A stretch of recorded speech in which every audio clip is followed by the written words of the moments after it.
Vamos con Anunciante Radio. Y hay otra pregunta que yo quería hacerte, Enrique, en este tema tan importante de la modificación del préstamo. ¿Qué es, digamos, lo básico que una persona tiene que mostrarle al banco para que su aplicación sea aceptada? Mira, eso es bastante estándar, ¿no? Cuando tú preparas tu modificación, tú tienes que hacer un grupo de documentos que es válido para todos los bancos.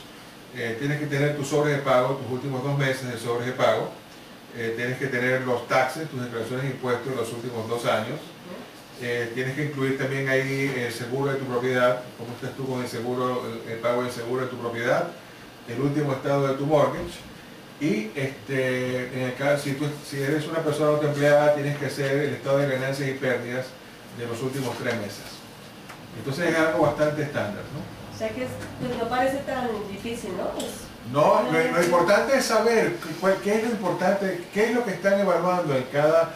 O sea, la gente prepara este paquete, pero cuando tú preparas un paquete de modificación, tú tienes que pensar qué es lo que está pensando el analista, qué es lo que está pensando el underwriter del banco cuando recibe estos documentos. Por ejemplo, ¿por qué te están pidiendo los impuestos? Tú tienes que hacerte estas preguntas. Cuando te están pidiendo los impuestos, ellos lo que están viendo es, ok, ¿cuánto hiciste tú el año pasado? ¿Y cuánto hiciste este año? ¿Realmente hubo una baja? ¿Realmente hubo un reflejo de la penuria que tú dices por la que tú estás pasando? Esa es una pregunta. La otra cosa que ellos van a ver es, ellos van a revisar los llamados los schedules de cada uno de los taxes para ver cuáles son las deducciones que tú estás poniendo como persona empleada, cuáles son tus gastos. Y luego entonces ver esos gastos, cómo te están afectando el ingreso que tú tienes. Entonces no es solamente preparar los documentos, es saber qué es lo que el analista esté buscando en los documentos para tú poder preparar un caso adecuado. Por ejemplo, en los estados bancarios. Cuando tú tienes tus estados bancarios, la pregunta que tú te tienes que estar haciendo es, ¿mis estados bancarios reflejan el ingreso que yo estoy diciendo al banco que tengo? ¿Lo reflejan sí o no? Si hay un aumento, si hay un adicional, ¿por qué este es adicional? Por ejemplo, hay mucha gente que nosotros tenemos que tienen sus ingresos, pero también tienen, por ejemplo, los ingresos del mismo entrando ahí. Y tienes que poder explicar esas cosas. Porque si no, si tú planteas al banco que muestra tus estados bancarios, muestra tus ingresos y no cuadran, muy rara vez el banco te va a decir, mira, lo que tú me dijiste que ganas no cuadra con tus estados bancarios. No, sencillamente te van a mandar una carta diciéndote no calificas y no te van a decir por qué fue que no calificaste. Claro, yo creo que ahí es donde está la tarea de ustedes, ¿no? De mirar esto, cómo están los balances en el banco. Que todo cuadre, que todo haga sentido, que todo refleje lo que tú dices que está reflejando. Otra parte importantísima es lo que yo llamo la línea de tiempo. Cuando tú tienes una penuria, tú tienes que asegurarte de que todos los eventos que han estado pasando, que tú le estás explicando al banco, cuadran dentro del tiempo que tú le estás diciendo. Si tú perdiste el trabajo en marzo y tú dejaste de pagar en enero, ¿cómo vas a explicar eso? No lo vas a poder explicar. Claro. O sea, tú dejaste de pagar 3 meses antes de que perdieras tu trabajo. Entonces, estas cosas tienen que hacer sentido. Y lo contrario también pasa. Gente que ha perdido, que ha dejado que pierde su trabajo y sin embargo se mantiene 3 o 4 meses pagando la casa. Claro.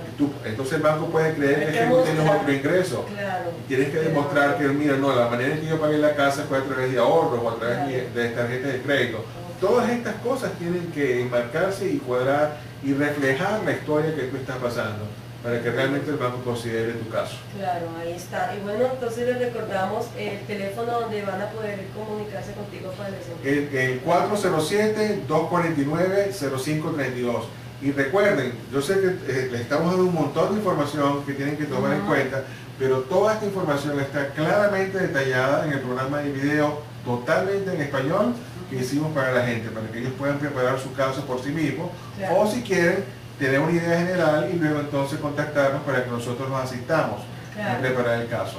El teléfono de nuevo es 407-249-0532. Ok, otra cosita, mira, yo sé que en tu organización, en el Centro de Ayuda Hispana, contamos con contadores, con abogados y los profesionales que están allí. ¿Cuál es la diferencia entre hacerlo, digamos, con un abogado, o con un contador, o con un broker, o cómo es esto? Mira, realmente, y vuelvo a reiterar esto, cuando tú haces una modificación, si tú tomas en cuenta todos los aspectos que yo explico en mi programa de video, realmente no se necesita más nada, no se necesita tener un abogado. y se necesita hacer un contador. O sea, ya ahí queda claramente explicado todos los factores que tú tienes que tomar en cuenta. Ahora, ¿cuál es la diferencia de hacerlo con uno o con otro? Por ejemplo, un contador. Si tú agarras un contador y él te prepara tu modificación, él le va a poner mucho cuidado a qué es lo que tú estás declarando en tus taxes, a cuáles son las deducciones que tú estás haciendo y cómo se compagina eso con la historia que tú estás dando. Si estás con un abogado, el abogado, por ejemplo, va a hacer una auditoría forénsica donde básicamente puede ver qué errores hubieron en el contrato original que pueden ayudarlo a alargar más el proceso de foreclosure para lograr una modificación.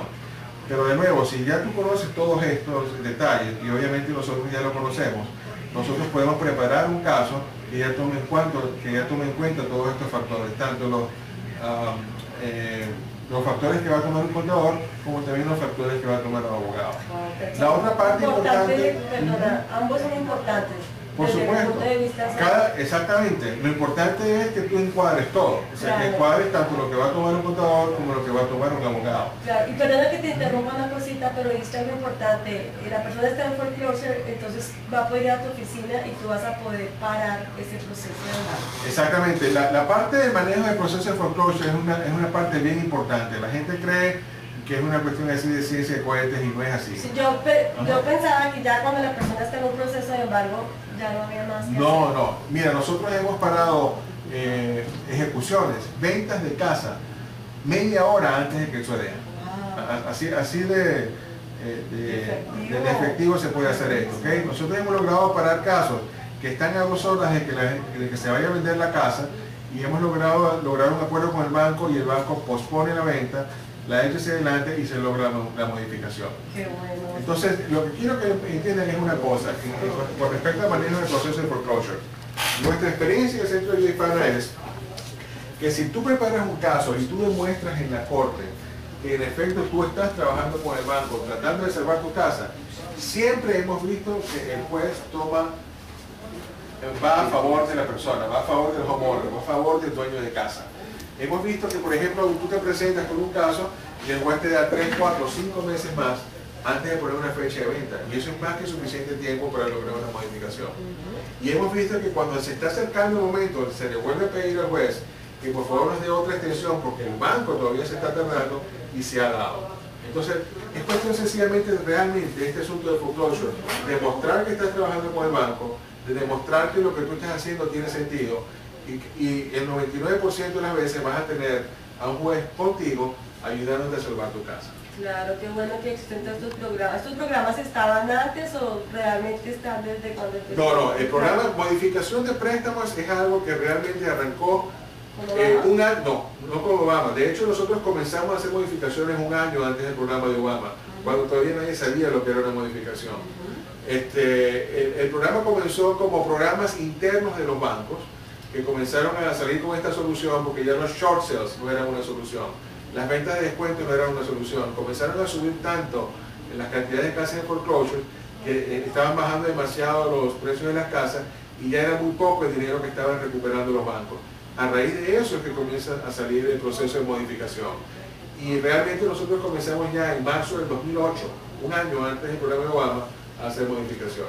Qué bueno que tenemos estos recursos, estas ayudas y bueno, no olviden, repitamos, Enrique. Y el teléfono es 407-249-0532.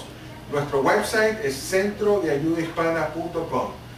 Muy completo, muy contenido y acuérdense también que tenemos un programa de video y un manual para que usted pueda usted mismo hacer su modificación y prepararse o sencillamente informarse y luego contactarnos para que nos asistamos. Claro, que bueno, llame si quiere su DVD, lo va a obtener y ahí le van a mostrar paso a paso en español, que es importantísimo, cómo va a poder tener